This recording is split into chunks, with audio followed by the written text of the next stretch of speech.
ललितपुर में योगी के राइजिंग और शाइनिंग यूपी को ललितपुर का सीएमओ कार्यालय दाग लगा रहा है। जीरो टॉलरेंस नीति पर प्रहार कर रहा है।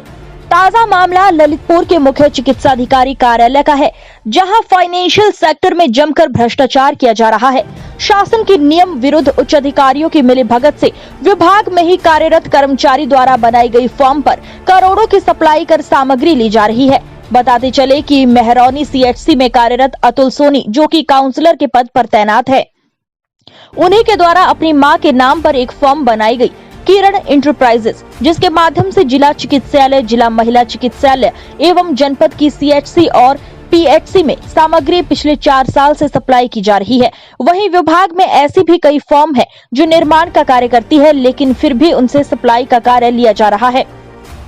सूत्रों की माने तो इन विभागीय कर्मचारियों द्वारा अपने ब्लड रिलेशन में कई फॉर्म बनाई गई हैं, जो कि निविदा या जेम पोर्टल में सपोर्टिंग का कार्य करती है, जबकि शासन के नियमानुसार विभाग कर्मचारी अपने ब्लड रिलेशन की फॉर्म न बना सकता है और न ही कोई सप्लाई दे सकता है। लेकिन इस प्रकार विभाग में लाखों करोड़ों का खेल कार्यालय में उच्च पदों पर बैठे अधिकारियों की मिलीभगत से ही किया जा रहा है। सबूत के तौर पर विभाग में की गई सप्लाई का एक छोटा नमूना सप्लाई का बिल भी हम आपको दिखाने का प्रयास कर रहे हैं, जिसमें विभाग में किए जा रहे कार्यों की सच्चाई उजागर होती नजर आएगी। यदि कार्यालय की प्रभावी स्तर पर जांच की जाए तो भ्रष्टाचार की कई परतें खुलकर सामने आएगी। वहीं इस पूरे मामले पर जिलाधिकारी का कहना है कि किसी भी विभाग में कार्य कर रहे कर्मचारी से कोई भी सप्लाई फाइनेंशियल सेक्टर में नहीं ली जा सकती। इसकी सीएमओ से रिपोर्ट मंगाकर जांच कर कार्यवाही की जाएगी। अब सवाल ये उठता है कि प्रदेश में क्या इसी प्रकार योगी सरकार की जीरो टॉलरेंस नीति अपनाई जा रही है?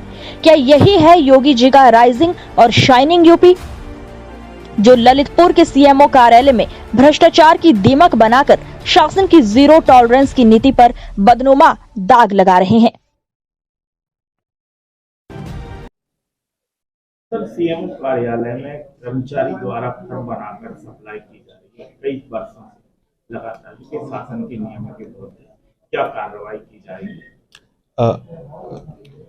जो फाइनेंशियल प्रूडेंस के प्रिंसिपल्स रहते हैं उसके तहत सभी विभागों में ये चीज़ मनाही होती है कि जिस कार्य से जुड़ा हुआ कोई कार्मिक है तो उसके कोई फैमिली वाले उसमें किसी आर्थिक लाभ के लिए उस विभाग के साथ काम ना कर रहे हो। तो जैसा कि आपने संज्ञान में लाया गया है आपके द्वारा, सीएमओ के माध्यम से इसमें रिपोर्ट प्राप्त की जाएगी और जिस भी स्तर से सक्षम स्तर से इसमें कार्रवाई की जानी होगी उससे प्रस्तावित की जाएगी। ठीक, थैंक यू।